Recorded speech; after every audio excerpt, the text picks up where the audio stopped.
আজ রাখি পূর্ণিমা।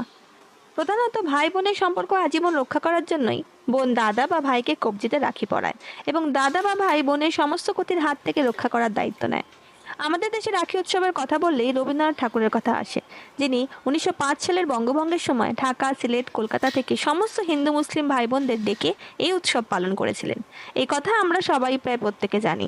তবে আসল উৎপত্তি জানতে হলে মহাভারতে ঢুকতে হয়। সেখানে বর্ণিত এক যুদ্ধে কৃষ্ণের হাত কেটে যায় এবং দ্রৌপদী নিজের শাড়ির আঁচল ছিঁড়ে কৃষ্ণের হাতে বাঁধেন। ফলত দ্রৌপদী অনাত্মীয় হওয়া সত্ত্বেও কৃষ্ণ তাকে বোনের মর্যাদা দিয়ে বস্ত্রহরণকালে তাকে বস্ত্র দান করেন। আবার ভারতের ইতিহাসে প্রবেশ করলে জানা যায়, সুলতান বাহাদুর শাহ যখন চিতর আক্রমণ করেন, সেখানকার রানী কর্ণাবতী হুমায়ুনের কাছে রাখি পাঠিয়ে সাহায্য প্রার্থনা করেন। হুমায়ুন লোক পাঠালেও চিতর দখল হয়ে যায় এবং রানী নিজের প্রাণ দেন। কিন্তু রাখির সম্মানে হুমায়ুন চিতর পুনরুদ্ধার করেন, কর্ণাবতী ছেলেকে রাজা বানান। কি সুন্দর না এই বন্ধনের উৎসব!